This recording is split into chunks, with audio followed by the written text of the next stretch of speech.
Hello and welcome back to the Two Stewards Show. My name is Brent. And my name is Stuart. Oh no, my name is Mark. There we go. We're back and we're talking about the seventh reason, the seventh distinct reason why investing in real estate is better than investing in other asset classes. So we've kind of gone over the first six reasons, being leverage and income in episode 4. And third-party asset pay down, so getting the tenant to pay down your debt in episode 5, along with price appreciation, so seeing the market go up over time, and the infinite piggy bank, so the ability to refinance your property and pull money out to reinvest. And we saved kind of the biggest monster for last, being inflation. So using inflation to your advantage. When you invest in real estate, this is something that is pretty big. And it's a little bit of a deep topic. So we're going to dive into it here today and hopefully explain a few things about inflation. Mark, maybe you can help us define inflation simply. Simply? Oh, I don't know if I can do that. But, well, inflation is when something gets bigger. So one analogy that may fall a little bit flat here, but is my waistline. As I get older, my waistline gets bigger. And like with inflation in our economy, we just kind of take that as a normal thing, right? A man gets into his 40s, 50s, whatever, his waistline gets bigger, and that's just normal and it's expected.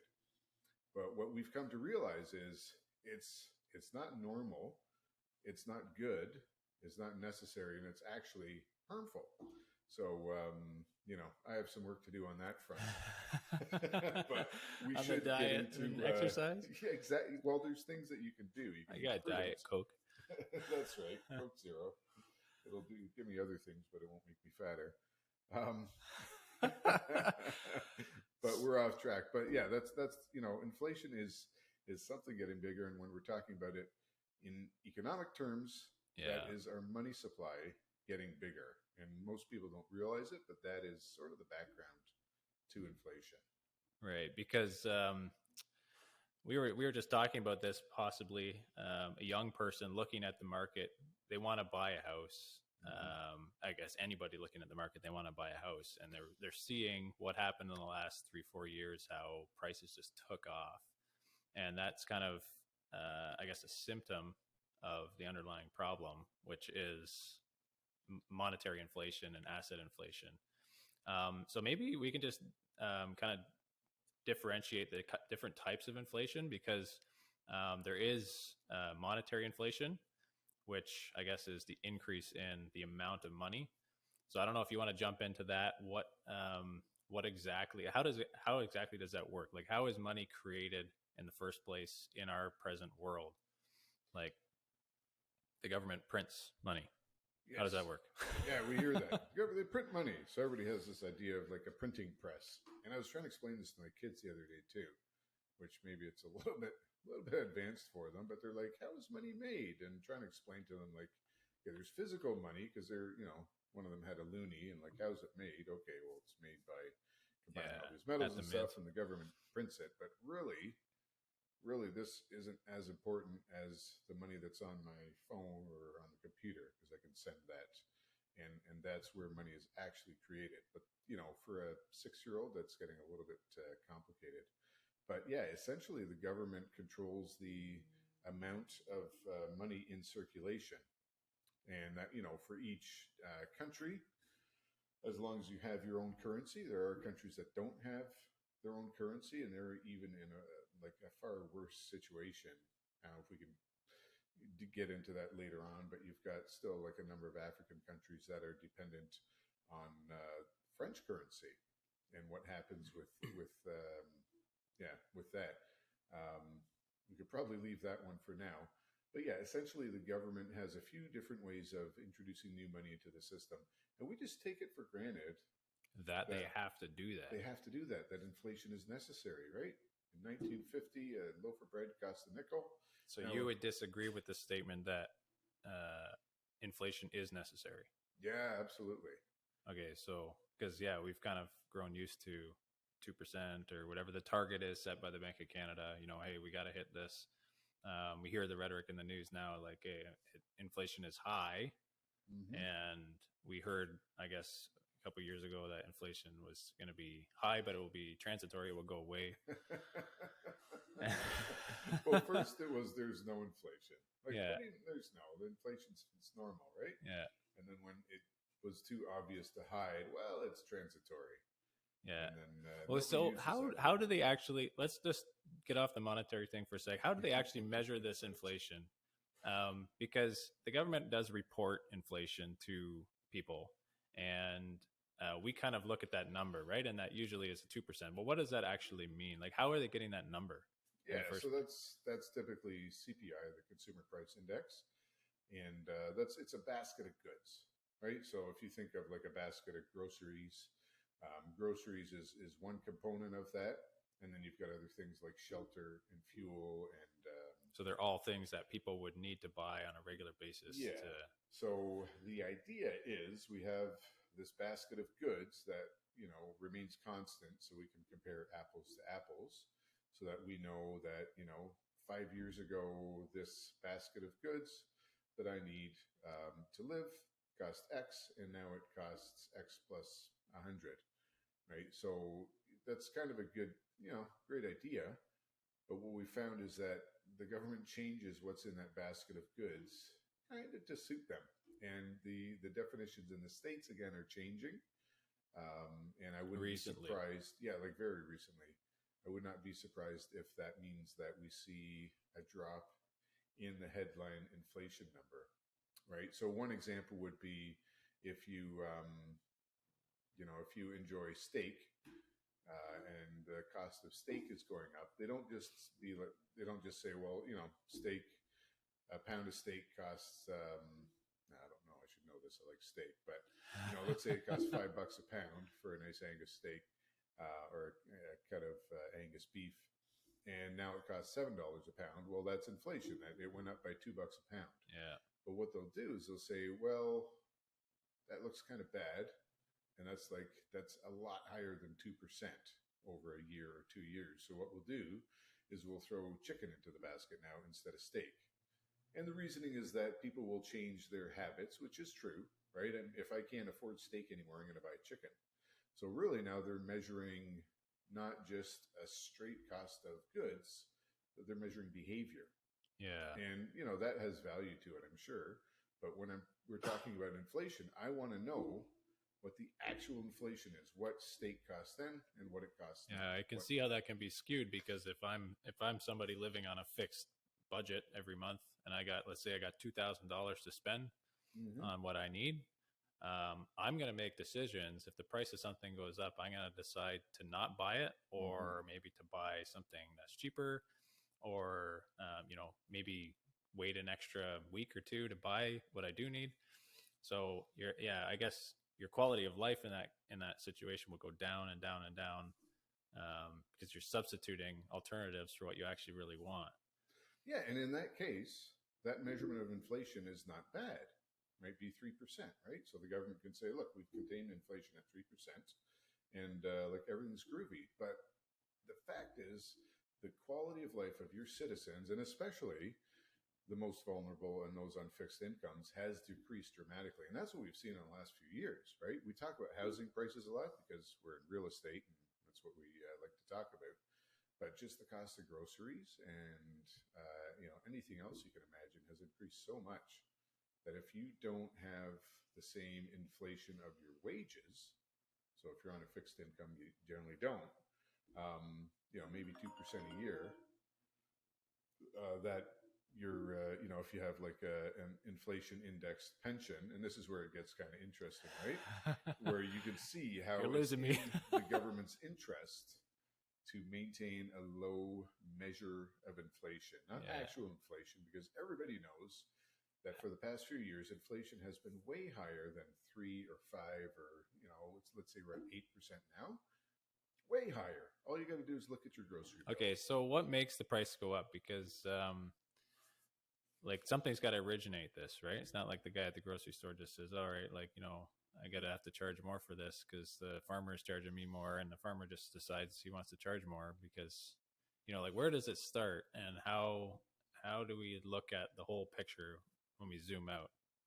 Yeah, so we look at the supply of money in the economy. So the most commonly used example would be M2. There's M1 and M2, but M2 is like basically the total supply of liquid dollars in the economy. And that has increased dramatically. So the government has a few different ways that they can increase the amount of dollars, or really of debt, into the economy. And it's important to, I mentioned debt because it's important to remember that the only way new money is introduced into the economy is through debt. The government doesn't create any value. So when they add dollars to the system, that's through debt, and that's not through just like adding more valuable things, right? People doing trade introduce valuable things to the economy. The government only introduces debt.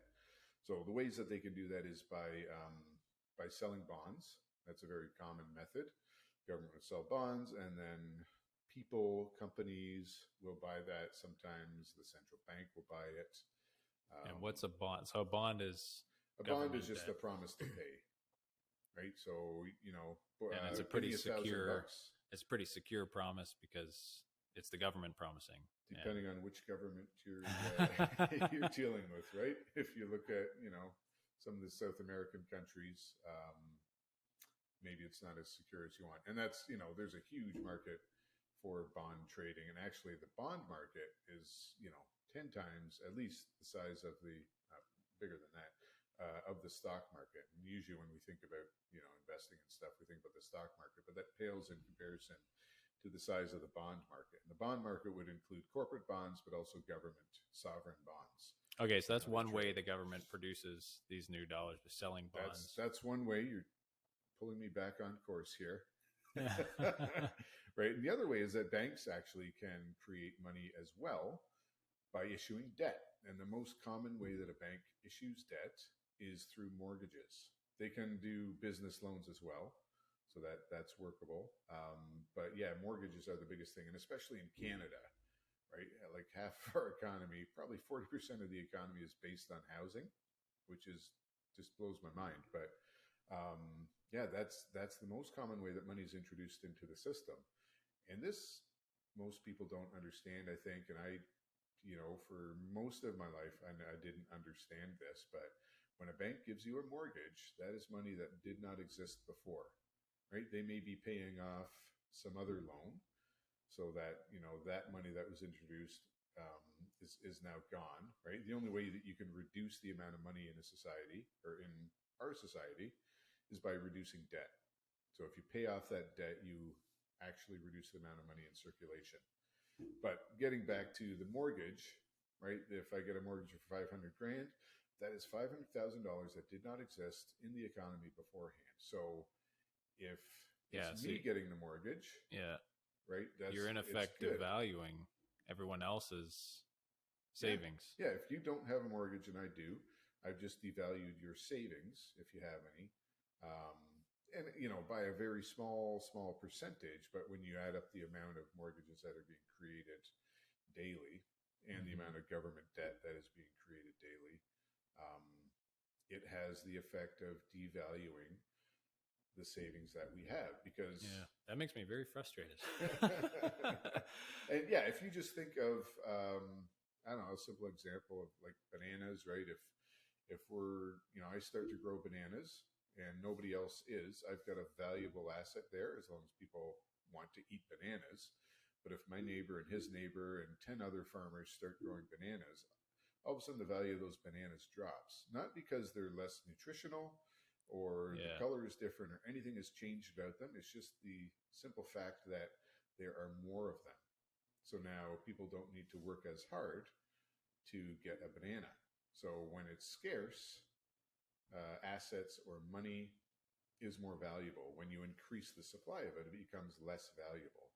And that's what inflation is. It's increasing the amount of dollars that are in circulation. And that's how our system works. And the government will tell you that inflation is necessary to increase the size of the economy. When I say that's hogwash. Yeah, well, I'm just thinking how to apply this to real estate specifically, in terms of how can it be to our advantage, because if like the thing you said about getting a new mortgage, so that new debt actually devalues everyone else's savings. Well, if I can get on that train and get a new mortgage, I guess I'm kind of contributing to the problem, but I'm also acquiring an asset that is going to benefit from asset inflation, right? Yeah, yeah. So everything, like inflation is not a constant number. We can measure simply the amount of dollars in the system and say, like, that's our measure of inflation, which actually would probably be a really good way of doing it. But it's not how we do it, right? We have this basket of goods. If we talk about, um, consumer inflation, but when you look at everything, right, groceries goes up, even among groceries, right? Steak will go up at a different rate than apples will, the Yeah. price of those things, right? So the price of residential real estate will increase at a different rate than maybe commercial real estate or the cost of a car. Yeah, or and the price of real estate in one area versus another, and one type of home versus another. Yeah, so there's all different rates of inflation. And we have seen that over time, residential real estate has had a fairly steady increase in, in the increase in value. So you could say that, inflation affects that in a positive way, and it has been ahead of the actual rise, like the average rate of inflation, right? And that's generally what we talk about when inflation is at 3%. That's sort of the average rate using the basket of goods that we're talking about. And then, inflation over time has consistently beat that. Sorry, real estate over time has consistently beat that rate of inflation. And then if you're in real estate and you get the right kind, you can do even better. So when I get that mortgage, so let's say you're sitting on a down payment and I'm sitting on a down payment, and of $100,000 or whatever. Yeah, and you're not sure, should I buy stuff? Maybe I'll just save my money because that's prudent, right?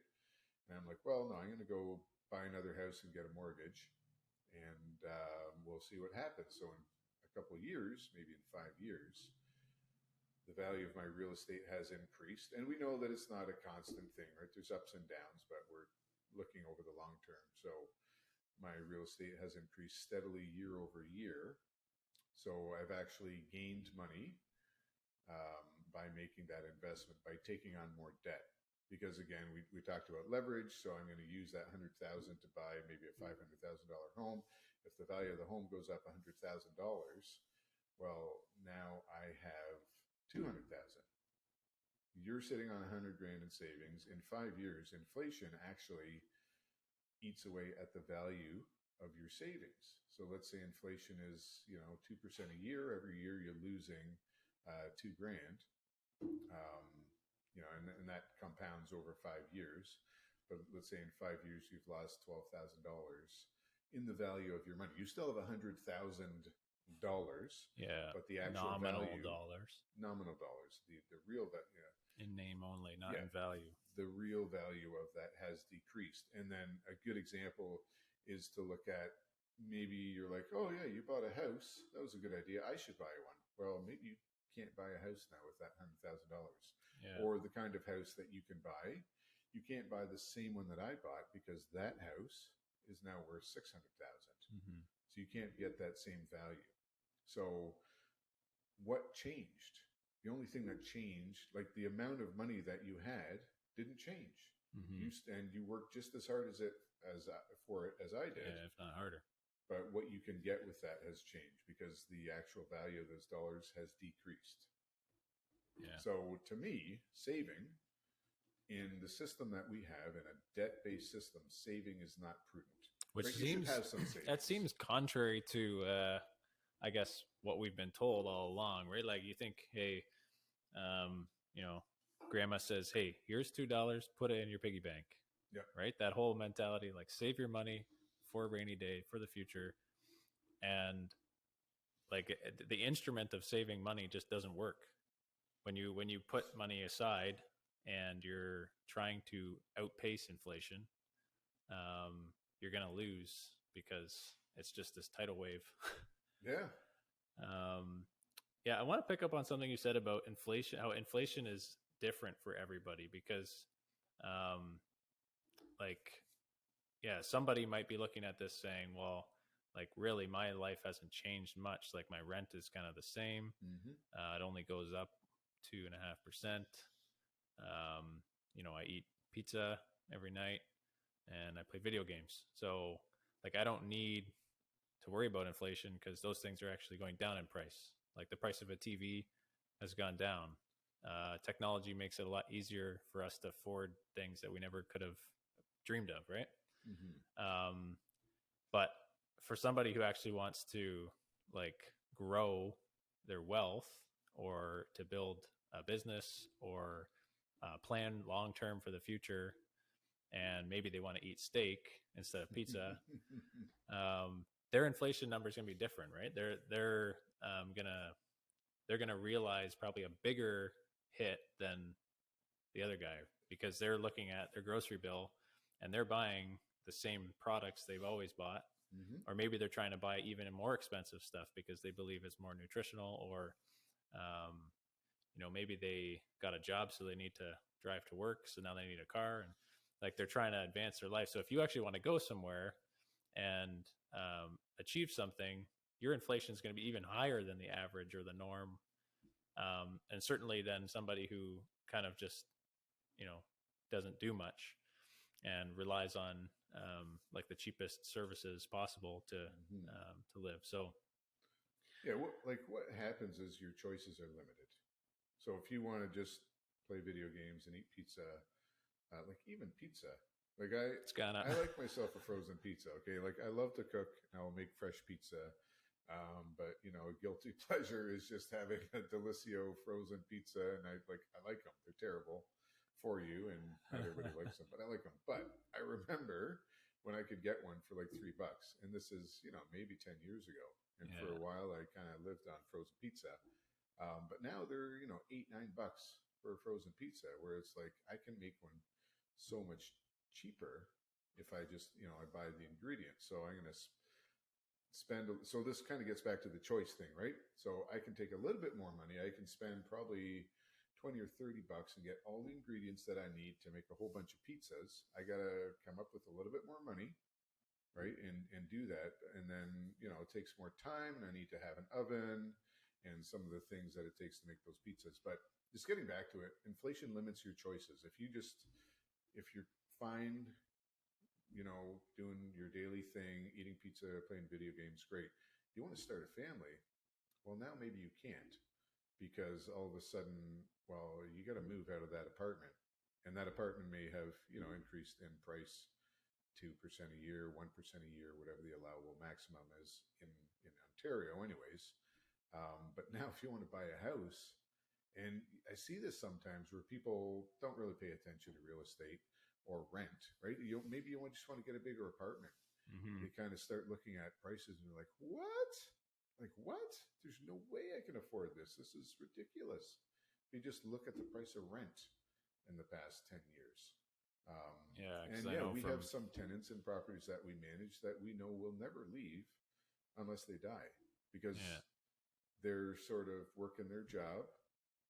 Maybe not great jobs, but it's their job. They're not making a ton of money, but it's enough to pay the rent, and that rent goes up a little bit every year. But there's no chance that they will ever be able to afford, like, never mind a house, but just another similar apartment, a mm-hmm. similar one-bedroom apartment somewhere else. No way. So that really speaks to the segregation between, I guess, the rich and the poor, and the destruction of the middle class in between, because you end up with people who used to kind of be middle class, and they have, they could rely on an income and buy a house, and like we talked about before, just they used to be the norm. You just get married, you get a job, you get a house, and you live happily ever after. But now it seems like more and more, the people who can afford a house early on, they're riding this train of using inflation to their advantage, holding an asset and going up over time. And the people who don't choose to buy are getting left further and further behind. And that chance of them getting off of that train is just getting more and more difficult, right? Yeah. Yeah. And I mean, we talk about middle class like this is something that always existed. Middle class is a fairly new phenomenon, too, right? You know, Historically, like on the historically, you've broad, got the rich and the poor. yeah, right? And with the increase in, with capitalism and So like unless you're born into the rich upper class, you're not yeah, gonna come into wealth.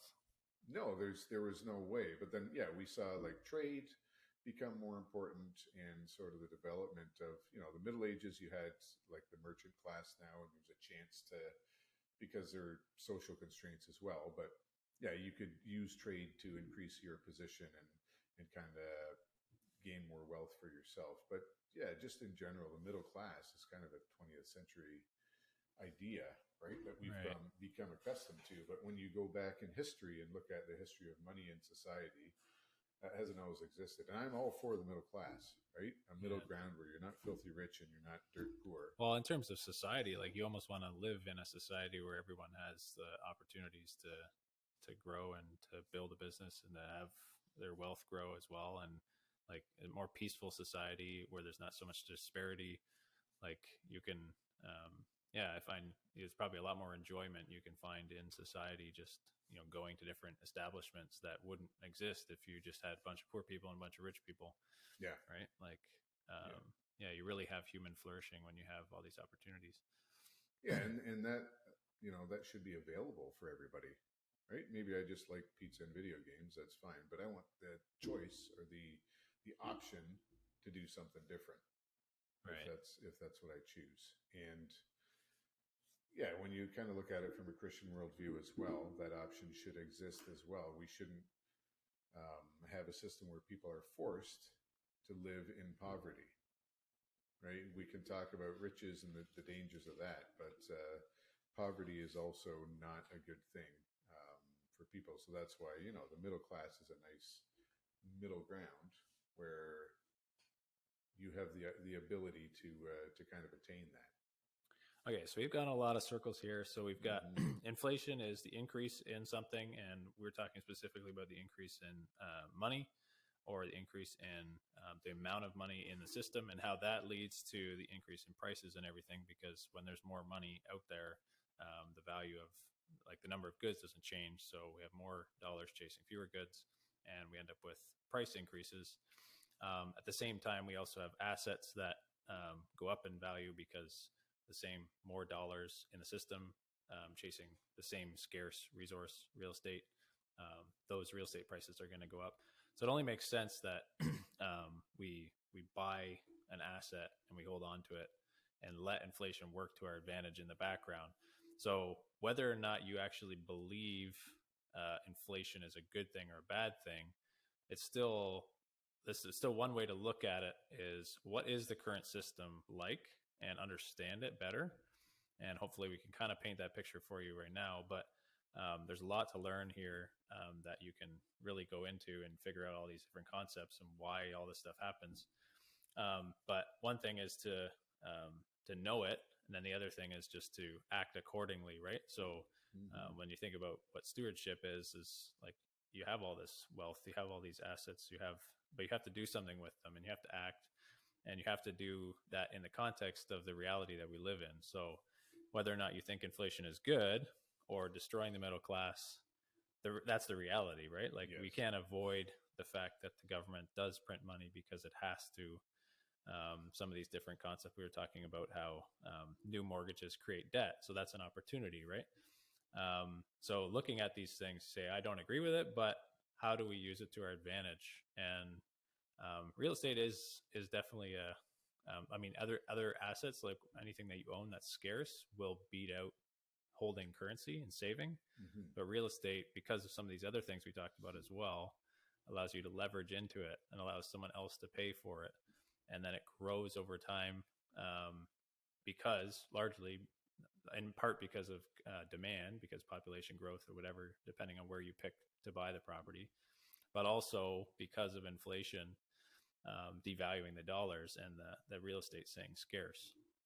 So Yeah. just trying to circle back to what the whole concept is. Whether or not you agree with it, it is happening. So use it to your advantage. That's kind of my statement. Yeah, and would you rather have something that the government controls? And I'm not like, anti-government conspiracy theorist or whatever, but would you rather have something that the government can control the value of, or something that you have much more control over maybe not necessarily the value, You mean like but would you you rather have hold the control of the asset. currency? Yeah, would you rather hold the dollars or real estate? Well, dollars the government can do almost anything with. And we've seen that in the last 2 years. They flick a switch and they print billions or trillions, depending which country you're in. Yeah, yeah. I was just reading a little bit about Nigeria as well, where they're creating their central. I'm going off on a tangent here. So you're trying to move to Nigeria now? No, I don't want to move there. Right, they've created a central bank digital currency, and they've said it like everybody, you need to turn in your cash because we're going cashless, and we're gonna have this centrally managed digital. I mean, it was all centrally managed, but we're gonna have a digital currency, and they have taken in something like 80% of the available cash that is available in society, and now they're going to do this digital currency. And the thing with cash is, if I hold cash, like cash doesn't care who holds it. If it's in my pocket, then I can do stuff with it. Whereas the digital currency, that's the government being like, well, you're not such a great citizen. I don't think you should be able to. Maybe you can use it for innocuous things at first, like you can't use it to buy illicit things, and then maybe, well, we don't think you should buy that much alcohol, so we're going to limit your ability to buy that at the liquor store, or apply. Well, what your point is too is that you're actually relinquishing more control. Yeah. So the trajectory is the government currently has control of the current system, and then with like central bank digital currencies or some of these other topics of conversation, like they're actually taking more and more control. Mm-hmm. So is there a way out of that? Yeah, and so real estate is one sort of way out of that, right? I mean, we have property rights kind of enshrined in our culture, and that's one of the most important things actually that we can have is property rights in our society. And yes, the government can expropriate property, and they can, they have the power to do that, but they're much less likely to do that than to play with currency, for example. Yeah, so much easier. Yeah, there would have to be some huge issue or problem in society where they started taking control of. So I just want to dig in a little bit deeper. So let's understand why the government actually does print the money, because they're not just doing it for fun, right? I wonder. Like, I get the sense they have to do it, otherwise, they're not going to be able to pay off their debts. Well, nobody's trying to pay off the debts, right? They're just trying to make the interest payments on the debts. So we often look at the U.S. because that's sort of the biggest example, but in Canada it's worse. But there's a huge percentage of the U.S. Federal budget that goes towards just paying debts, right? And they don't pretend that they're trying to pay any debts off. They're just making interest payments, so that when, if they have $1,000 bond, they just want to make the interest payments on that bond. So when it rolls over, so when it matures, right? Because it could be a 2-year term or a 10-year term or a 30-year term. So somebody bought a bond, a 10-year bond. They said, we're going to pay your money back plus whatever in 10 years. Yeah. And the government's responsible to pay that. Yeah. So they have to, in order for people to have confidence in the government, they have to redeem that bond and pay the 2% or the 3% to that investor. But what happens is that bond doesn't get paid off. They just do a new debt issuance in that same month or that same year for the equivalent amount, because they can't afford to actually pay off all the debt that they have. There's mathematically they can't. And we're getting to the point where it may soon be mathematically impossible for the government to actually pay the interest on the debt. So I don't think we're going to get into that too far here, but plenty of charts out there that look at this, and the U.S. federal budget and where it goes, and the issue with inflation as well. It can be good because it can eat away your debt. But the problem is when you're rolling over these bonds, and there's a huge amount of government debt that's set to roll over the next 3 years or so, like at least 35% of it or so. So that's going from a historically low interest rate where they may have been paying 2% to maybe that doubles to 4% or to whatever whatever the current rate is for those bonds, right? So if you think the interest payments are already a huge part, like 10% of of the budget, well, now that is going to double, right? The amount of money that they owe doesn't double, but the interest payments do, because they have to pay that much more in order to entice people to buy the new bonds, right? They could do a bond issuance at the same rate. Well, maybe nobody will buy that. And we've seen that where they've done a thing, done And a they're debt in trouble. issuance, nobody bought it. Central bank ends up buying it, and that's a whole a whole other issue again. But yeah, basically the interest rates are go up with inflation, and they have to kind of keep pace or nobody will buy them. So we see that government spending, it's a debt spiral essentially. Unless something changes, eventually you get to a point where all the money you're taking in is going towards debt payments, or it's half of it's going to debt payments, and that's an imaginable scenario in the near future. Well, what about all the other stuff that you pay for, like entitlements, right? Entitlement spending in the States is huge. So that's things like Medicare and Social Security and all that stuff, right? So there's also things like infrastructure and the military and, other, never mind discretionary items that they could spend. They have to cut all of those in order to keep up with the debt payments.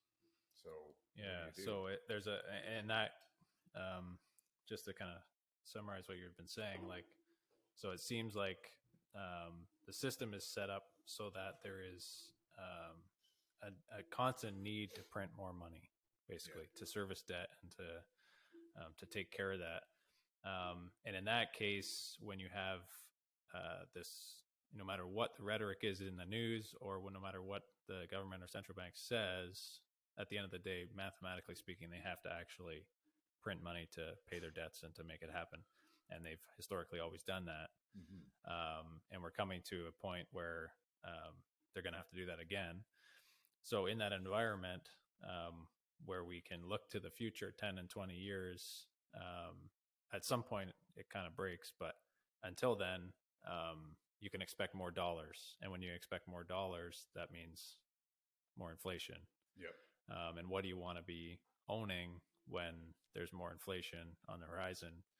More dollars is something that is scarce, or something that does not, cannot just be easily produced. So if you can take your savings and turn it into an asset that, somebody can't just print more land, at least not that I'm aware of.